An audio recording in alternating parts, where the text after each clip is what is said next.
बहनों और भाइयों, नमस्कार। मेरे चैनल सच आज का के श्रुति पाठकों, दर्शकों, आप सबको नमस्कार। ये हो क्या रहा है ये देखिए, बहुत भयंकर चिंता का विषय। और मैं समझता हूं कि हमें अपने कारोबार से, अपनी नौकरियों से, अपने घर के धंधों से, इन झंझटों से ऊपर उठकर ये भी सोचना होगा कि हमारा कल आएगा या नहीं आएगा। जी हाँ, पूरे विश्व का अस्तित्व शायद खतरे में पड़ गया। मैंने शब्द शायद ये कहा, अभी सब कुछ स्पष्ट तो नहीं है, बहुत जल्दी स्पष्ट हो जाएगा कि हम बचेंगे या नहीं बचेंगे, या हम लुप्त हो जाएंगे। जैसा कि हमारे बुजुर्ग कहते थे कि अगला जो तीसरा विश्व युद्ध होगा वो इस धरती के लिए अंतिम विश्व युद्ध होगा। उसके बाद धरती, कम से कम यहाँ पर सांस लेने वाले तो नहीं बचेंगे। जीवित ना पशु, ना पक्षी और ना मनुष्य बचेंगे। देखिए क्या होता, हर जगह लड़ाई। रूस यूक्रेन से भिड़ गया, भारत पाकिस्तान की लड़ाई हो गई, और इजराइल के एक अति महत्वाकांक्षी प्रधानमंत्री ने,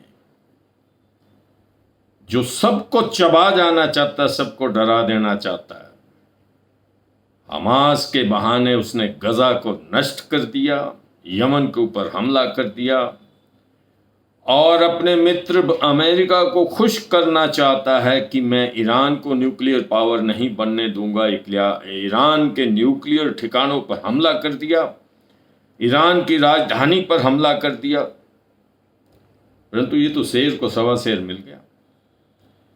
इजराइल की सबसे बड़े बेवकूफ़ी थी, वो ये समझता रहा कि शायद मेरा आका अमेरिका है, ट्रंप है, मुझे बचाएंगे, मुझे मदद करेंगे। अब बचा तो लें, मदद के नाम के ऊपर मुझे लगता है कि गोल अंडा है।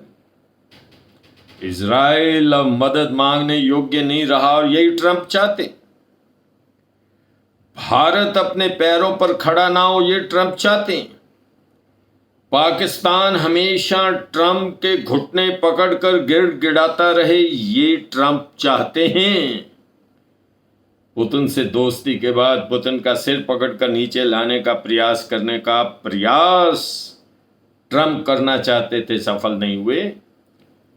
छोटे से देश यूक्रेन ने व्हाइट हाउस के अंदर ही एक बगैर सूट बूट पहनने वाले राष्ट्रपति ने इज्जत उतार दी ट्रंप की। और ट्रंप जो ये चाहते हैं, वो क्यों चाहते हैं तो मैं बाद में बताऊंगा, परंतु खुद देखें उनके साथ क्या हो रहा। ये गोरे काले के वोट के ऊपर वो जीत कर आए थे, विकास के ऊपर जीत कर नहीं आए, वो तो बहाना था। और इस तरह की बातें जिस देश में होती हैं, वो देश डूबता है, अवश्य डूबता है। यही हो रहा। आज 10 स्टेट्स के अंदर ट्रंप के 10 स्टेट्स, मतलब 10 राज्यों में, यूनाइटेड स्टेट में ट्रंप के खिलाफ प्रदर्शन हो रहे हैं। वहां की सेना, वहां के जितने गार्ड्स हैं, वहां की जितनी पुलिस है, वो तो साथ दे ही नहीं रही।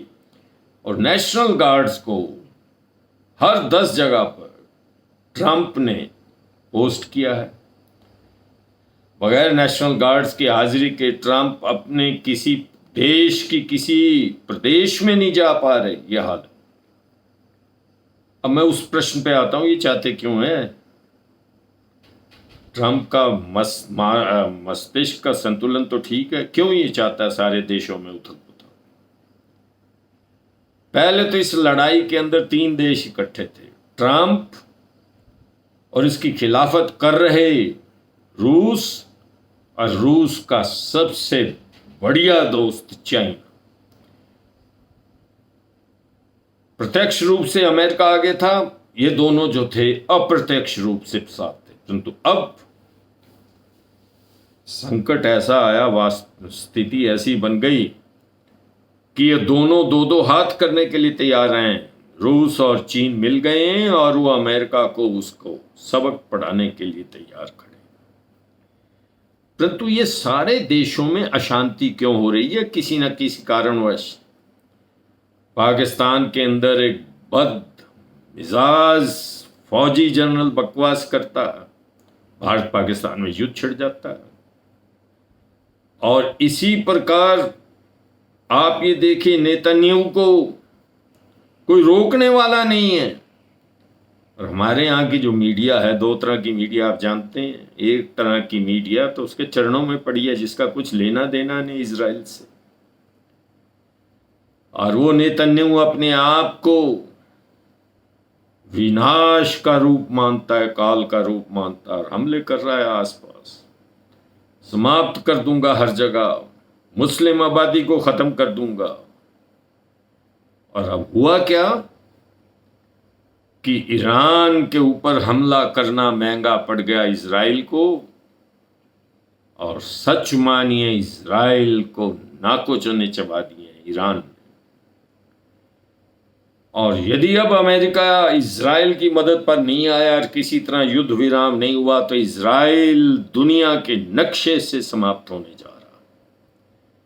ट्रंप और उसके साथियों की गेम ये थी, जितना युद्ध होगा उतने अस्त्र चलेंगे, उसके बाद फिर सेनाओं का निर्माण होगा, फिर हमें युद्ध अस्त्र चाहिए ही संसार में, और हम उन देशों को जो युद्ध में जीते हैं या युद्ध में हारे हैं अपने हथियार बेचेंगे और पैसे कमाएंगे। ये था ट्रंप का प्लान, यही था पुतिन का। पुतिन को तो ट्रंप ने और उससे पहले पूर्ववर्ती अमेरिकी राष्ट्रपतियों ने यूक्रेन से भिड़ा दिया। 3 साल से लड़ रहे हैं, फैसला नहीं हो पा रहा। चाइना बचता रहा और मदद करता रहा पीछे से इस सारे अपनी गेम को, और उसने भारत पाकिस्तान के युद्ध में पूरी तरह से पाकिस्तान का साथ दिया, अपना रंग दिखाया। अब ईरान इजराइल वार में भी वो ईरान के साथ खड़ा अपना रंग दिखा रहा है। अमेरिका की खिलाफत करनी है और अल्टीमेटली ये साबित करना है कि चीनी वैज्ञानिक और चीनी शस्त्र सबसे उत्तम है, और यही बेचे जाएं, यही खरीदे जाएं। हमें क्या करना है, हमारा क्या होगा।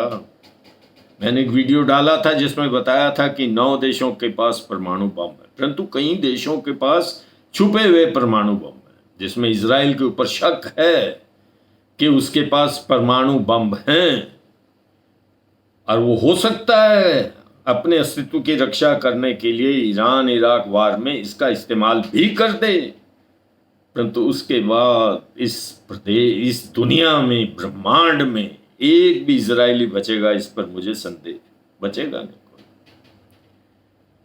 रूस के पास बम हैं खूब। यूक्रेन ने उसकी नाक के नीचे पहुंचकर सबक सिखाया, हिम्मत नहीं हुई कि एटम बम का इस्तेमाल किया। और हमारी मीडिया घोषणा कर रही थी कि सुबह कीव के ऊपर एटम बम गिरेगा, यूक्रेन की राजधानी का नाम। और कई तरह की ऐसी व्यर्थ अनर्गल बकवास जिसका कोई अर्थ नहीं है, और सारी दुनिया में भारत की जग हंसाई कि ये बात इनकी मीडिया क्या करती है।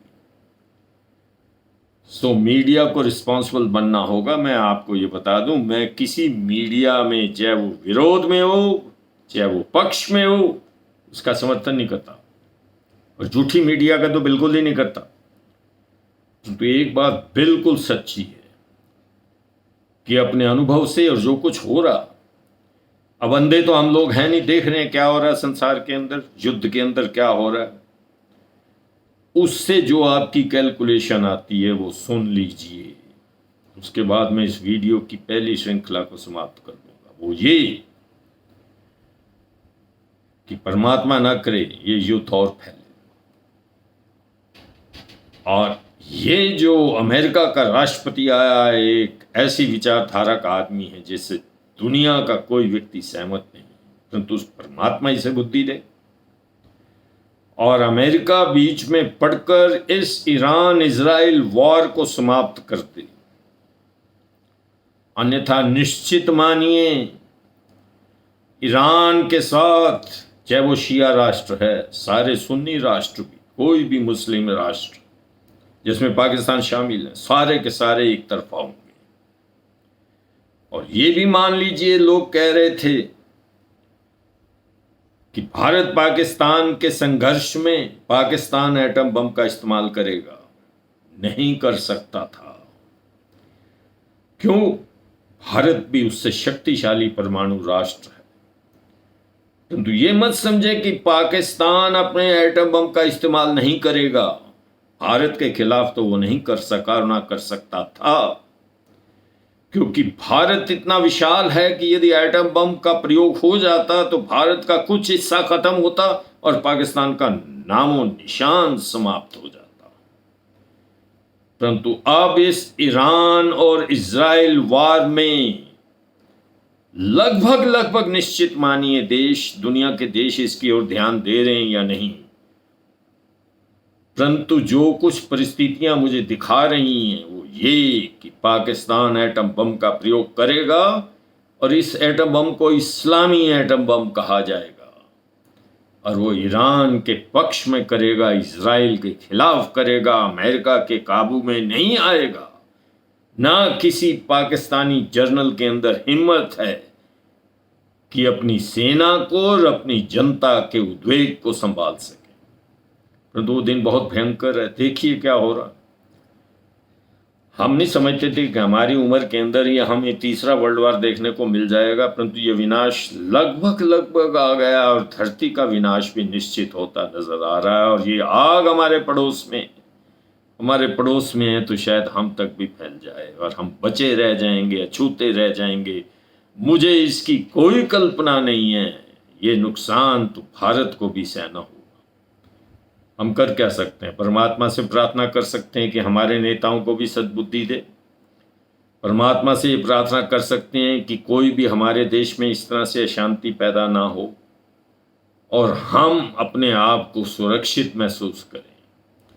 हमारे नेता, हमारी जनता, हमारी सेना सब एक विचार की हो, एक विचारधारा की हो, समानता से इस देश की रक्षा करने का संकल्प लें। धन्यवाद। इसके साथ मैं अपने इस वीडियो को समाप्त करता हूं और आगे फिर बताते रहेंगे जो जो करंट अफेयर्स आएंगे, जो जो युद्ध का जिस प्रकार से रूप बदलेगा। यदि आपको मेरा ये वीडियो पसंद आया हो तो मुझे और प्रोत्साहन दीजिए ऐसे वीडियो बनाने के लिए। और ये सच्चाई आप संभाल कर रख लें। मैंने पहले भी कई वीडियो बनाए, क्योंकि हम छोटे यूट्यूबर हैं। हमारी बात को डब्बे में रख लिया जाता है। कोई बड़ा यूट्यूबर चाहे वो झूठ बोल रहा हो आपके सामने आता, आप उसको स्वीकार कर लेते हैं, परंतु हमारी बहुत सारी बातें जो हम कहते हैं वही की वही सच्ची निकलती हैं। हमने कहा था कि ट्रंप पलटा खाएगा, ट्रंप ने पलटा खाया। हमने कहा था ट्रंप ये करेगा, वही हुआ।